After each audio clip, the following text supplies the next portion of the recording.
24/7. My name is Niharika Valia and I'm with you for the area of accounting and financial management for bankers. So let's start with the particular topic today.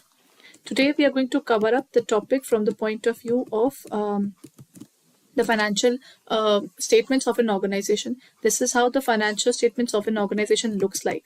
So today we'll be studying what is the format for the financial statements of a particular organization. So let's understand this particular topic, everyone. For example, you are given a particular organization. They prepare their trading as well as the profit and loss account, and then they prepare the balance sheet. These three things together makes up the financial statements of an organization. What do they do exactly?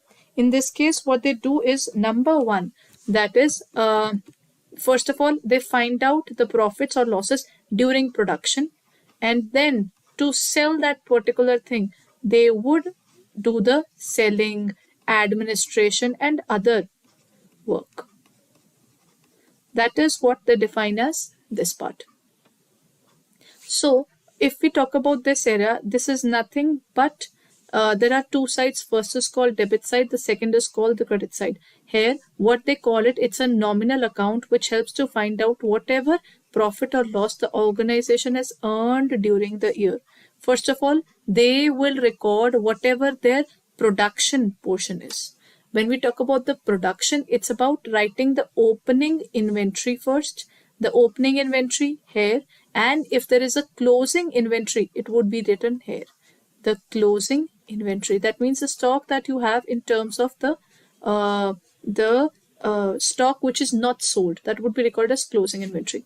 Then whatever you are purchasing during the year, that is purchases. So for example, if I had 10 units worth rupees 10,000, then I bought 20 units worth rupees 20,000. From that, I still have 5,000 left. So that those 5,000 which are left would be written on the credit side.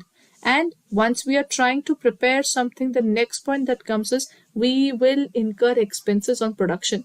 First is carriage inwards, right? That means the carriage inwards means whatever we are using for the organization, we'll purchase it now. We'll purchase it from outside. So whatever the purchase amount is, we'll record it here.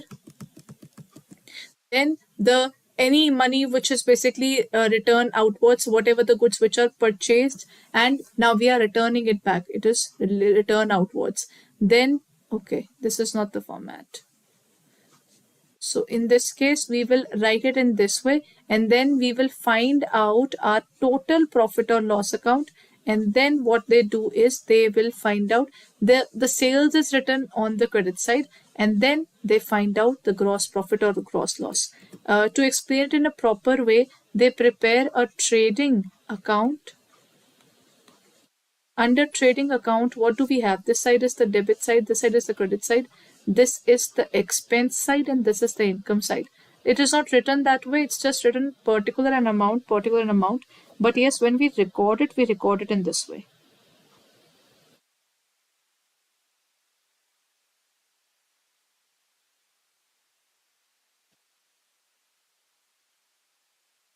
How do we record it? All the expenses, opening stock, purchases, all the direct expenses. The expenses which are required during production would be here. Then by sales and by closing stock. From purchases, we would reduce the purchase return. From sales, we'll reduce the sales return, as these are not something that we have got as purchases or something that we have got as sales. So technically, it will not record any of these. So basically, trading account would record whether we are making gross profit in terms of production or gross loss. But is this the only thing that it does? No, this is not the only thing. The next point it does is number 2. This area was only the direct one. Okay. The trading account was for direct expenses and the income the organization has earned. That means it records the gross profit or gross loss. Then what they do is whatever the profit they would have earned, they take it to the next level. From the profit we have earned, we will record all the indirect expenses here. Anything which was related to production is noted in the trading account. Anything which records to the area of selling it, making the administrative work and XYZ working together with it, that is something that would be recorded in the P&L or profit and loss account. The second portion is called the profit and loss account, where we record all these things, right? So this is how we would record insurance, transport, rent, carriage outward, salary, advertisement, depreciation, XYZ. This would be a part of this area. While indirect incomes would include interest on deposits, the amount that we are receiving other than our business income. For example, we receive commission, we receive money from a source which was earlier supposed to be bad debt. For example, there was a certain person who turned insolvent and failed to pay us the entire amount. So now we have got a recovery. That means he said he can now pay us the amount and he's ready to pay us. So when he's ready to pay us, we'll record it right that way, right?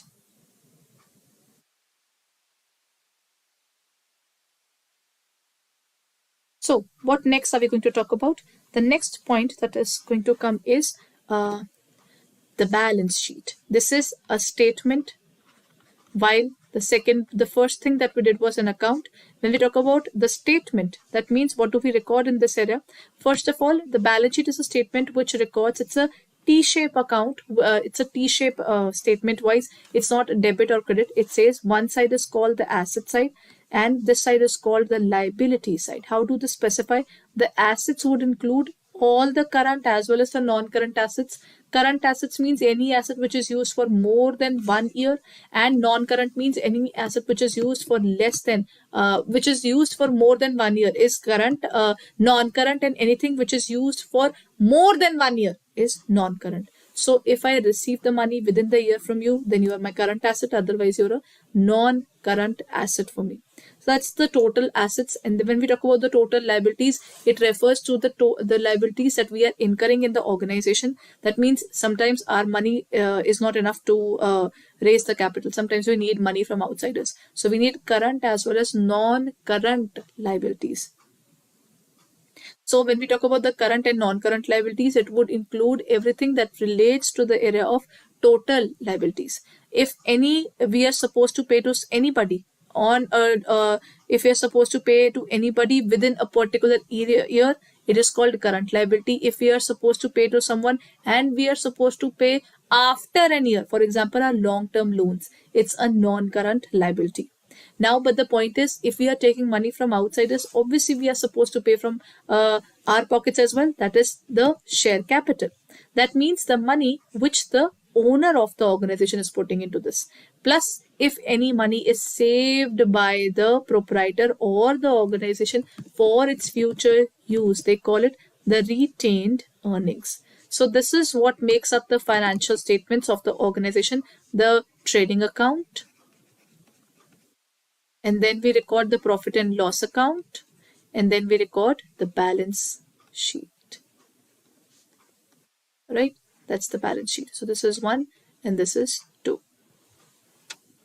Okay, so let's start with the class today, everyone. With the further conceptual knowledge, let's look at it.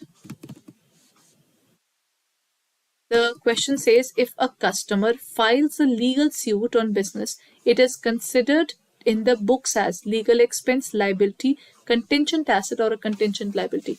If a person has sued and they have filed a legal suit for that, how do we record it? If we are supposed to pay for a legal suit, then how will we record it? We are supposed to pay in case of a legal suit, then we never know. We might receive, or we might have to pay, or we might not have to pay, because the customer is putting up a case on us now. So if the customer is putting up a case on us, it is not sure that we have to pay or we don't have to pay. In such a situation of uncertainty,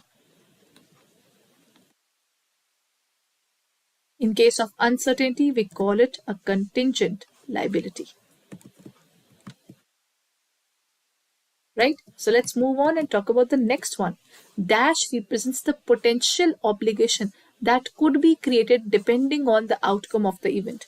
That means when we talk about this, there's a potential obligation. I'm not paying right now, but I might have to pay in the upcoming future. So what will we call it?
In this case would be the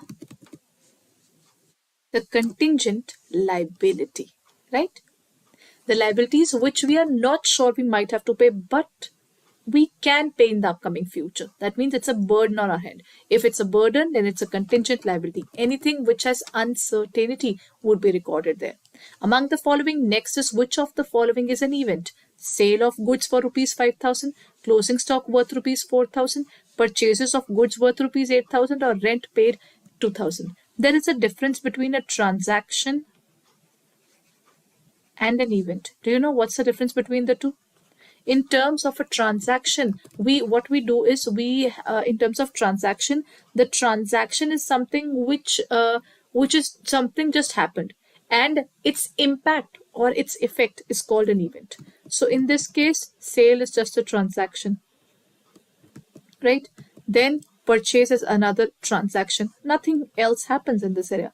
What next happens there, right? When we talk about the closing stock is basically an effect. We purchased goods and among them we sold a few and the rest was still with us. When we have such kind of scenarios with us, that is where we record it as the closing stock.